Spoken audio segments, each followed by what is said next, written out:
3000 থেকে 3500 শিমুল গাছ, সমৃদ্ধ শিমুলের প্রত্যেকটা ফুলগুলো বর্তমানে ফুটন্ত অবস্থায় আছে। কিছু ফুল অলরেডি ফুটে ঝরে পড়ে গেছে।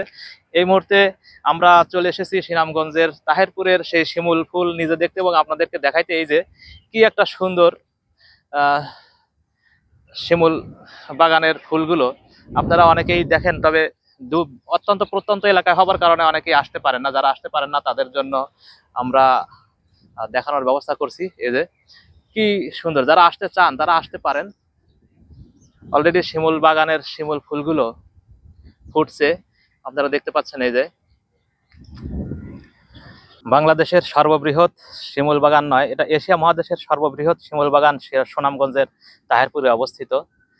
পাশে একটি নদী প্রবাহিত হয়ে গেছে। নদীর পাশেই জয়নুল আবেদিন নামে একজন ব্যক্তি আজ থেকে 25 থেকে 30 বছর আগে এই শিমুল গাছগুলো রোপণ করে রেখেছিলেন।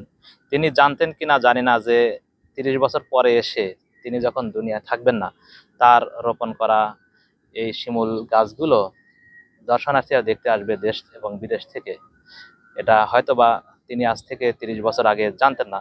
তবে তার রোপণকৃত গাছকে আজকে শুধু দর্শকদের মন জয়ী করেনি, দর্শকদের বিভিন্ন ধরনের বিনোদন সহ এখানে প্রচুর পরিমাণ তুলা উৎপাদনও চলছে এবং দেশের বাইরে তুলা রপ্তানি হয় এখান থেকে। অবসর সময় কাটানোর জন্য সুন্দর একটি জায়গা। তবে সুনামগঞ্জ শহর থেকে এই এলাকায় আসতে প্রচুর কষ্ট করতে হয়। মানে যদি কেউ নতুন হয় তার জন্য ভেঙে ভেঙে আসতে একদিকে যেমন সময় দরকার, অন্যদিকে অর্থ খরচ হয়। সময় নিয়ে আসতে হয়, 3-4 ঘন্টা সময় শুধু সিলেট থেকে বা সুনামগঞ্জ শহর থেকে 1-2 ঘন্টা সময় লেগে যায়। শিমুল ফুলের শোভায় তাহিরপুরের প্রকৃতি সেজেছে নতুন এক রূপে।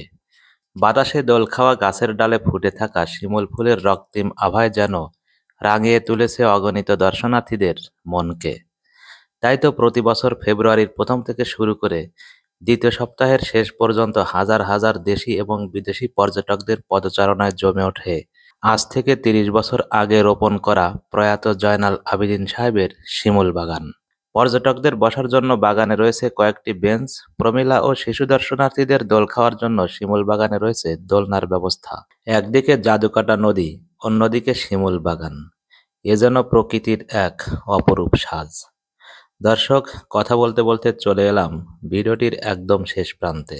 কে কোন জেলা থেকে ভিডিওটি দেখছেন এবং কেমন লাগলো তাহিরপুরের শিমুল বাগান কমেন্ট বক্সে জানাতে ভুলবেন না। আর যদি ভালো লেগে থাকে তাহলে শেয়ার করে প্রোফাইলে রেখে দিতে পারেন।